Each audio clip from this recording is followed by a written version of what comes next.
Ivana's POV. Sa ikalimang buwan ko ay naisipan kong alamin ang gender ng baby ko. Sobra akong kabado. I want my baby to be a boy but I will accept whatever it is. Babae man o lalaki. Congratulations, it's a boy! Namasa ang mata ko sa sobrang saya na malaman ang kasarian ng anak namin. It's a boy. He will probably look like his father. Nagpatuloy ako sa pagtatrabaho dahil kaya ko pa naman. At nung ika-6 na buwan ng tiyan ko ay nagpasya na akong kunin ng bahay na bala kong bilhin dahil nahihirapan akong gumalaw sa apartment kasi makipot ang space. It's on the same village and Hira's house is so near. I made sure that I'm financially stable for the upcoming months dahil ayoko mawala ng pera para sa mga kakailanganin ng anak ko. I don't want to spoil him but I want to give the things that will make him happy dahil hindi ko yun naranasan noon. Paano pa kaya ako nandito si Wilson? I smiled. Nandito pa rin ang sakit at pangungulila pero kinakaya at kakayanin ko pa. Hindi ko masasabing tamang naging desisyon ko. Ako mismo nagsasabing mali ito. Mali ang tumakas at mali ang itago ang tungkol dito. Pero ito kasi ang alam kong paraan para naman maging tahimik na. I will take the blame. I don't care. I want my son to live a life without minding every hurtful words thrown to him. I want him to enjoy his life. I want him to be happy. Gusto ko lang namang maranasan niya mga hindi ko naranasan noon. Mali ang pag-alis ko. Mali ang ginawa ko. Pero nandito na to. I chose this. I chose this for me. Nang marinig kong iyak ng anak ko sa kaunaw ng pagkakataon, parang biglang lumiwanag ang buong mundo ko. Lahat ng sakit biglang nabura habang nakatingin ako sa anak ko na kasisilang ko pa lamang. He is crying and his cries were like music to my ears. Nangihina ko napangiti na makita kong mukha niya. Di nga ako nagkamali dahil nakita ko kagad ang batang bersyon ni Wilson sa kanya. I love you, baby. I whispered. My son became my source of strength. He is my sunshine. Isang ngiti lang niya tanggal lahat ng pagod ko. He changed my life. Nagkaroon ako ng anghel sa tabi ko. The way he giggled and when he hugs me, I always remember his father. Aaron. Pangulit ko sa anak na nakahiga sa crib nito. I laughed when his brows furrowed.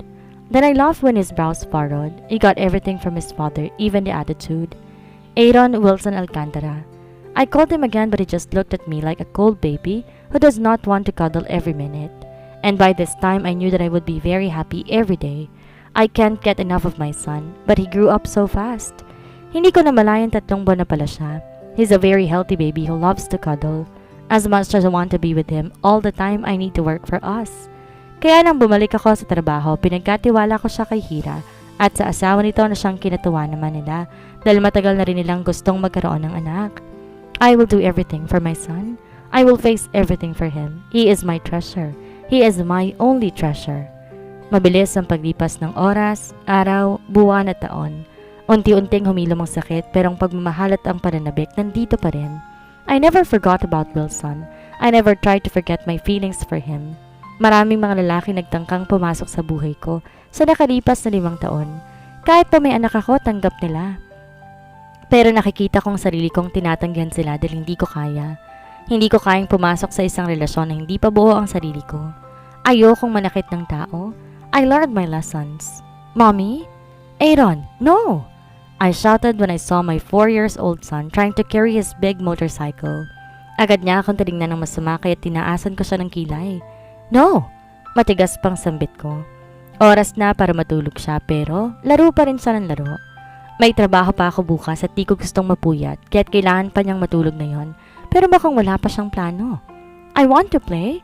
I said you need to sleep, Aaron Wilson. Matigas na sambit ko kaya't lumuso siya habang nagpapaawa. I am not yet sleepy, mommy. He said so I sighed. At sa sitwasyong iyon wala na ako magagawa kundi hintayin kung kailan siya antukin dahil hindi ko naman siya mapipilit. In the end, I watched him play and forced myself not to sleep. Dahil sa pagpupuyat naming pareho, tinanghali kami ng gising. Iniwan ko siya kina Selim at Hira kahit may trabaho ko. Laking tulong rin kasi hindi ko na kailangan magbayad ng katulong. At gusto rin ng dalawang parating nasa kanila si Aaron kasi hanggang ngayon wala pa rin silang anak. Hira, baka medyo gabi na ako ng uwi ha, may bibilhin kasi ako sa city.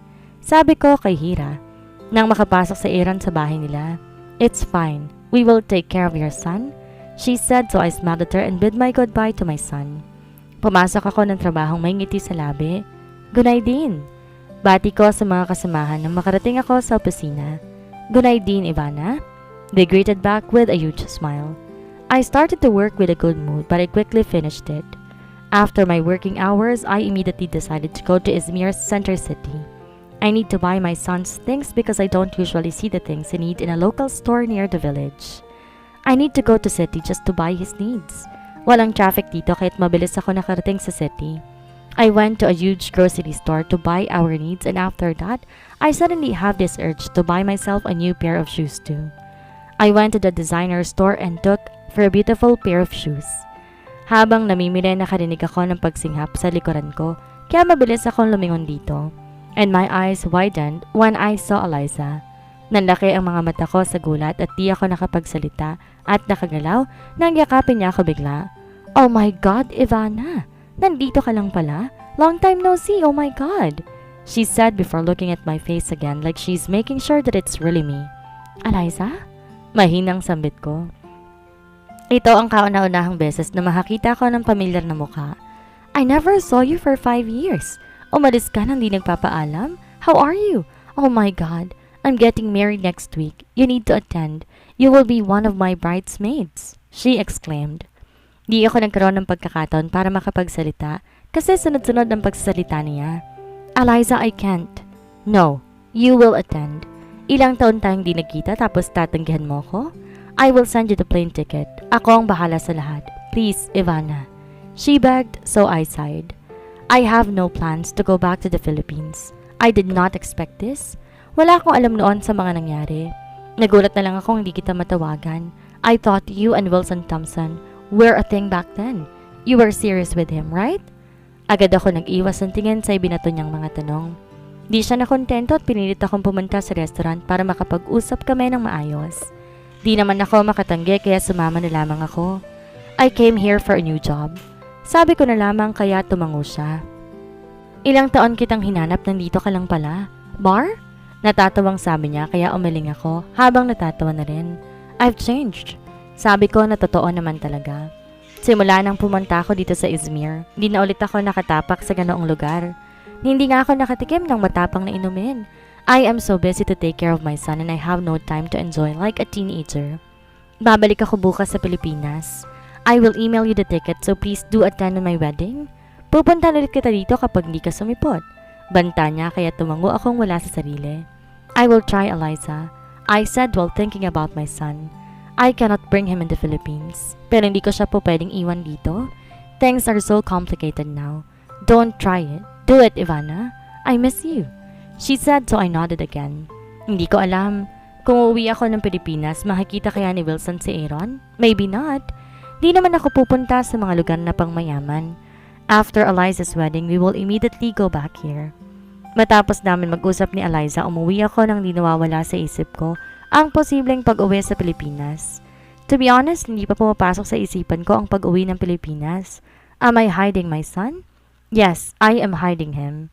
Napabuntong hininga ko sa naisip at dumiretso sa bahay nila Hira para sunduin si Aaron. Mommy! He shouted when he saw me. Agad ko siyang nilitian at saka hinalikan. Di siya nakontento dahil nagpabuhat talaga siya kahit may kabigatan na, ay binuhat ko pa rin. Di ko maiwasang titigan ng mukha niya. Habang lumalaki siya, mas nagiging kamukha niya si Wilson. Kung sino mang makakakita sa kanya na kilala si Wilson, agad na malalamang mag-ama sila. There got everything from Wilson. His face, his attitude. Di mapagkakailang mag-ama sila at yun ang kinatatakot ko. Malaki ang Pilipinas pero di imposible mag-cross sa mga landas namin. Anong sasabihin ko kay Wilson pag nagkita kami? Sorry because I hide your son? Sorry because I left? What? Hindi ko alam ang sasabihin ko kung magkita man kami. Baka maiyak na lang ako. Mom, where's my baba? Natigil ako sa pag-iisip na marinig ang sinabi niya ni Aaron. Simula na magkaisip siya, ito ng unang beses nagtanong siya tungkol dito. Natahimik ako at di ko alam ang isasagot. Di niya inalis ang mga mata niya sa akin. His eyes were curious and demanding. Baby, he's in the Philippines. Pagtatapat ko kaya't nangunot ang noon niya na para bang nag-iisip. Philippines? Philippines is that far from here? I did not expect these kinds of questions so I literally don't know what to say. Sobrang gulat na gulat ako at di ko rin maiwasang malungkot kasi nagsisimula na makaramdam si Aaron na may kulang. I am giving him everything but I can't be the father figure that he needs. Can we go there? Tears formed inside my eyes as I hugged him so tight. Bakit parang kasalanan ko? Ba't parang kaitan ko ang anak ko. Let's see, baby, I said while trying really hard not to cry. I did not sleep that night. Di mawala sa isip ko mga katanungan ng anak ko. He is starting to get curious. Ngayong marunong na siyang magsalita, wala na siyang itinatago. At sobrang hirap ako kung paano ipapaliwanag sa kanya ang lahat. Paano ko sasabihin na hindi namin po pwedeng makita ang daddy niya? He grew up without his father. Noong nagkaisip siya, kaming dalawa lang, and now he can see the other children who have a complete family. At nasasaktan ako sa kaisipang naiinggit ang anak ko dahil pinagkait ko yun sa kanya. I was so weak. I am sorry for being so weak, baby, I whispered while staring at my son. Kinabukasan agad kong natanggap ang online ticket na galing kay Eliza. Matagal ko yung tinignan na sa pagkakataong to gusto ko nang bumalik sa Pilipinas. Paano ko ipapakilala si Aaron kay Wilson? What if he is married now? Baka kasal na sila ni Christine at makasira na naman ako? Ayokong manggulo. I sighed. I will go to the Philippines for Eliza's wedding, and Aaron is coming with me. My decisions were final. Agad kong sinabi kay Hira ang plano ko kasabay ng pagpa-file ko ng leave para sa pag-uwi ng Pilipinas. This is a great vacation if ever. I will let my son see the place where I was born.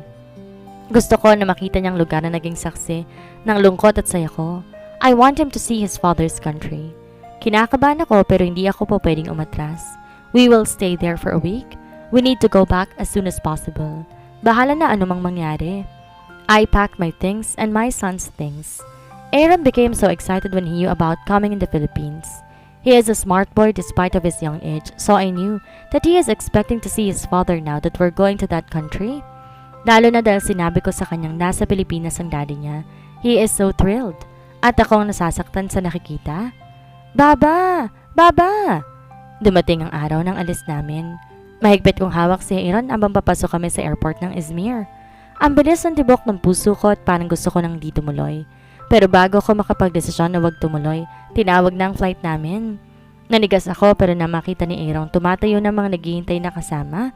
Tumayo rin siya at sumunod sa kanila. Aaron! I called his name but he didn't run so fast. I have no choice but to follow him. Wow! Bakas ang saya sa mukha niya na makapasok kami sa eroplano. Napapikit ako na mariin dahil hindi pa rin nawawala ang kaba sa puso ko. Di ko alam ang dapat kong isipin. Masyado ako nagpadalos-dalos sa pag-uwi ng Pilipinas. Dapat tinanggihan ko ang gusto ni Eliza. Baba? Aaron asked when I got my phone. Baby, I don't know if you're going to see your daddy. I whispered just enough for him to hear me. After 15 hours, we landed in Naiya. My heart jumped abnormally because I'm really in the Philippines right now. Philippines? My son sleepily asked. Tayang-tango lang sinagot ko dahil labis ang kabang nararamdaman ko sa ngayon. I held my son's hand tight while we were walking out of the plane. Nang makalabas kami, agad kong naramdaman ng pamilyar na klima na matagal ko nang di nararamdaman. Biglang nanubig ang mata ko kaya mas lalo kong hinigpitan ng hawak sa anak na palingalinga sa paligid. Dumampi ang mainit na hangin ng Pilipinas sa balat ko. Dahil doon biglang bumalik sa isipan ko ang mga naranasan ko sa bansang to. Lahat ng sakit, lungkot at saya, biglang bumalik sa isipan ko. Di ko akalaing makakatapak na ulit ako ngayon dito sa Pilipinas. Ang huling pasok ko sa airport na to, umiiyak ako. At ngayon nandito na ulit ako. I am still the Ivana Alcantara who has a weak heart. Madali pa rin akong masaktan but right now, I grew better. I have my son with me so I knew that I will stand strong in every circumstances. Let's go, baby. I sweetly uttered when a taxi stopped in front of us. Nakahanap ako ng katamtamang laki ng apartment sa online at malapit sa BGC kaya ito ang pupuntahan namin ngayon. I smiled sadly when we stuck in the middle of the traffic. Ilang taon akong nawala pero wala pa rin pinagbago. Parang kahapon lang nandito pa ako. Gantong-ganto pa rin. Aaron watched the traffic like it was the most amazing thing he saw. Tahimik lang din siya kaya hindi ko na inabala. Alam kong kinakabisado lang niya ang mga nakikita niya tulad ng parati niyang ginagawa. Isang oras ang tinagal bago kami nakarating sa apartment na siyang titirhan namin ng isang linggo. I carried my son and I tucked him in bed because I knew that he is tired and sleepy. Ito ang unang beses niyang sumakay sa eroplano at mahabang oras pang ginugol kaya't sigurado pagod na siya. Sleep, I said before kissing his forehead. Mommy, I want to see my baba, he sleepily said before closing his eyes. Nanatili ako nakatitig sa kanya na makatulog siya. Everything is complicated. Hindi ako handa na makita pa si Wilson. Hindi pa handang maharap siya dahil alam kong galit siya. Hindi ko nga alam kung kaya ko eh. I am tired and I have a jet lag but I did not sleep. Binasag ko ang mata sa pagtingin sa mga gusali na araw-araw ko nakikita noon. My condo back then is near from here. Siguro binenta na yun ni Daddy pati nila ng kotse ko. I could clearly remember my everyday routine 5 years ago. I could clearly remember my laughters, cry, and pain. I remember it all, and I won't forget those memories. Dahil walang groceries dito sa loob ng apartment at hindi ko rin maiwan si Aaron na natutulog ay minabuti kong mag-install ng food delivery app para mag-order ng pagkain. I often cook Filipino foods for Aaron so he's familiar with these foods that I ordered. Pihikan siya sa pagkain at masyadong sensitive ang tiyan niya kaya't kailangan ko ring maging mapili. I want him to try local goods like bagoong pero natatakot ako na baka sumakit ang tiyan niya. I want him to experience every part of the Philippines, cultures, tradition, and the food. Pero sa isang linggo naming pananatili dito, hindi niya yun magagawa kaya hindi ko na ipipilit pa. Bandang gabi na magising si Aaron kaya kumain na kami kaagad. He is so silent, it bothered me so much. Aaron, I called him while he is eating. Malamig niya akong nilingon kaya't nangunot ang noo ko. This time I feel like I am staring at Wilson. When can I see my daddy? I stayed silent when I hear him say those words. Parang may bumara sa lalamunan ko na isang matigas na bagay, kaya naman hirap ako magsalita.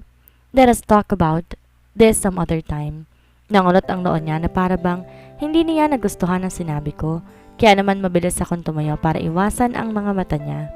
My son talks like a grown-up man sometimes, pero ngayon ako kinakabahan ng gusto dahil hindi ako pwedeng magsinungaling. Di ako pa pwede na magsabi ng totoo na baka hindi sila magkita ni Wilson dahil panigurado masasaktan siya. You don't want me to meet him, Mommy? I shook my head to answer his question. Pero kalaunan, napapikit ako na marin at napabuntong hininga. It is not that, Aaron. Trust me, I want to meet your dad. But I don't know where to start. I sighed again before walking towards him. Let's see what I can do about that, baby.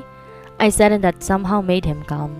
Okay, he said before continued eating. Malungkot ko siyang pinanood habang kumakain. Nasasaktan ako, ngayong nakikita siyang malungkot dahil hindi ko kayang ibigay yung gusto niya. I promised to give him everything, pero ang hinihingi niya ngayon ay hindi ko alam kung kaya ko bang ibigay. Iniisip ko pa lamang mahirap na. Kaya paano ko ibibigay to? Hindi ko alam kung kaya ko makita si Wilson. Anong sasabihin ko pag nakita kami? What if he will act like he doesn't know me? I will get hurt. I will surely get hurt. What should I do? I cannot make my son hope for nothing. Doble ang sakit na balik sa akin kapag nasaktan siya.